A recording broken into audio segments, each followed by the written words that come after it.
Okay, well. Yeah, that's, oh boy. Yeah. In public too? Okay. Yeah, that's not gonna go down well.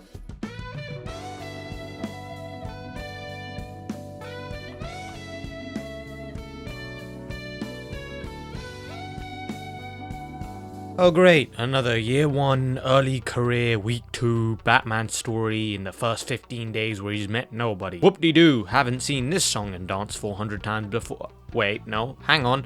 Curse my mouth, it's hemmed by Bruce Timm, one of the pioneers of the DC animated universe and creator of the original Batman animated series. And it's set in the 1940s based on the gold. Yo, sign me the hell up. Okay, so as usual with the shows that we talk about online, this one is a bit of a heat magnet, which is why we're talking about it. Before we get into the hot and steamy bits, I'll shower you with some general statements to get you all tender and soft. Honestly, I'd say the show is pretty cut and dry. It's good.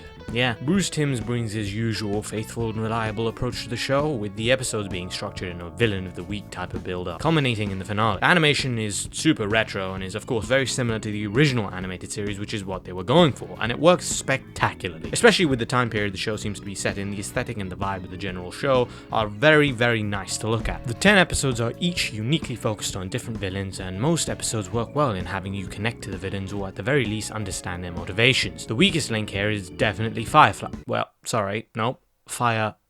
That brother lasts for all of 5 minutes. We barely even get to understand the little freak before he gets flatlined and everyone moves briskly on. My personal favorites are probably episode 2 and episode 3. 2 is a mystery episodes which I was thoroughly engaged with as we follow a detective try to piece together a missing persons case, in which Batman takes a big backseat in. Episode 3 is interesting, not because of the Selina Kyle plotline, though she has a really great design, but rather because of Harley Quinn and Bruce Wayne. He goes to her for therapy and we get some pretty interesting moments as she attempts to dig into Bruce's psyche. It also helps portray Harley as more than just some crazy bingo cat who got mind broken by Joker. It gives us a peek into her professional career as a mostly sane person who is very, very good at her job. Okay, general statements done, let's go over some sticking points of contention, nitpicks, and aspects of the show to keep in mind. So, something that becomes pretty evident quickly in the show is that in a lot of episodes you're going to end up seeing Batman less and villains, as well as side characters, a lot more. Thankfully, all of these characters are pretty likable and the villains for the most part have compelling stories, so they serve to keep you locked in until Batman arrives by breaking through the roof in the last 5 minutes for the 3rd episode in a bloody row. Can't complain though, my favourite episode was the one where we follow Little Miss Detective on a mystery with Batman essentially in the background for the entirety of it.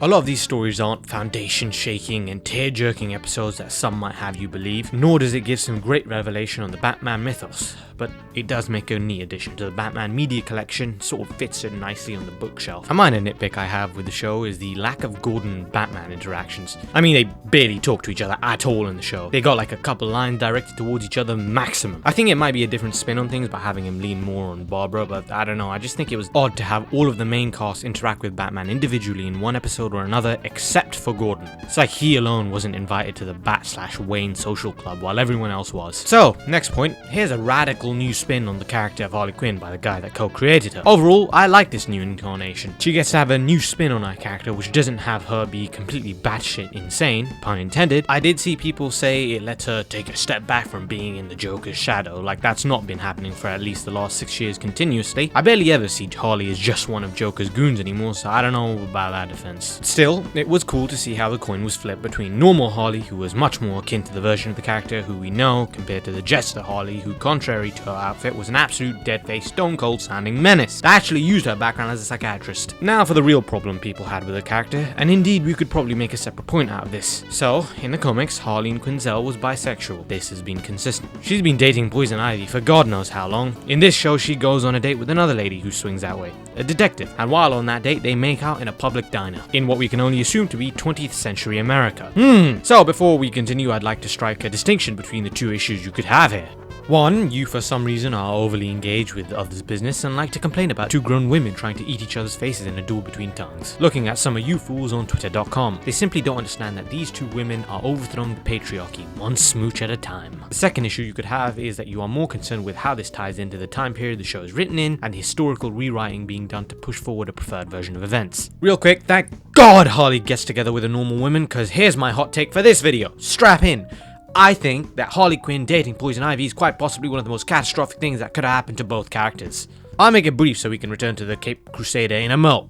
First off, Poison Ivy, based on what I've seen recently, is just an ecocentric, just stop oil shirt wearing green chick who bangs the clown. She honks a jester, so to speak. Harley going from an abusive relationship to jumping into the arms of another chick without any time to breathe on her own, and people championing it as her finding herself without the Joker is fucking nuts to me. Maybe if they were being big-brained about it, they could have been a good story about emotionally abused individuals end up becoming overly reliant on anyone who shows themselves to be emotionally available for them. Except we don't see it like that. It's seen as a real happy-go-lucky cutesy relationship, nothing is wrong and blah blah blah. She went from an abusive relationship with a psychotic dude with face paint to a dependent relationship with a psychotic green lady who wants to exterminate every living thing on the planet but plants and her, I guess? Do you see the vision? Anywho, back to it. To discuss the problem with this relationship to do with Harley Quinn specifically as a character and a love interest, as if this is the only instance of this issue as a whole within the show, is disingenuous. I would therefore like to talk about it as an issue of its own entirely. My take on it is that the execution of this show being set within this early time period was one which lacked substantial depth because there was none. Beyond the purely visual and aesthetic portrayal of Gotham, there was nothing that explored, no mention, or even a single interaction with the timing of the show. Now, I am aware that this show is based off the golden age of Batman, and the 1940s time period is a rough guesstimation of when it is. Indeed, maybe Bruce Timm just wanted to go old-timey-wimey without penning a firm date, but that does not refute my personal distaste towards this method of approach. The characters, not just Harley, but everyone from Barbara to Flash, function as 21st century characters in a 20th century world. To any paying attention, you may begin to notice that beyond the dress-up and visually pleasing Gothic architecture, there is no anchor to, at the very least, remind you when you are. Purposeful obscuring of the ugly of the early time period just to make the show work. Now, I get this is an Elseworld story, which is why I'm willing to suspend my disbelief. I'm not begging for a socio-political commentary, which there already is in the show, by the way, when Barbara talks about mass prison sentences and them not being the answer, so clearly it's not something the show is shying away from. Though when executed well and woven into the subtitle of the story, it's not something I mind. There is at the very least a brief nod you could do to plague the issues of the time period, rather than shallowly and ignorantly setting the basis of the entire depiction of the character in a setting you clearly lack the balls to commit to. Legitimately, nothing would change if the characters were transported into the modern world. They would behave as if nothing changed, which is a huge problem in my opinion. Again, it's an Elseworld story set in a comic book universe where there are ghosts and vampiric kids with super strengths, as well as supercars and missile launchers in the 1940s. Not exactly clamoring for a historically accurate Batman in the 20th century, but if you're including something for which there was a great historical struggle for during the time period you're setting your show in, and then slam that in like people weren't being prosecuted and killed back then for it, as if people of ethnic minorities and opposite sexes always held positions of power, I think it's a pussy move to not at least nod to the reality of things before continuing the narrative.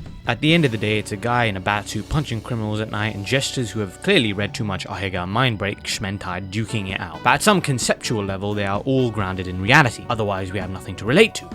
Bruce's struggle is something we should all relate to. Oh, and if you watch this show and chose to get pissy about this particular image, you must be brain dead. The only people getting mad at this are the people who didn't watch the show. Batman holding a gun to a corrupt cop who's been fucking around this whole show, just got a friend of his killed after trying the whole night to protect him and is probably going to get away with it, is not the same as Snyder's Batman mowing down a mob of people like they're fucking animals. Because if you watch the damn scene, as he grits his teeth in rage, he shoots the wall around the cop, resisting the urge to kill him, tosses the gun away to hold true to his morals. That is Batman, the man who strives to be better than what the city and the things around him might make of him. But yeah, good show, entertaining. The new Batman voice actor is pretty good, not gonna lie. Rip Kevin Conroy, aka the Batman. Subscribe or I'll give you some justice for Gotham.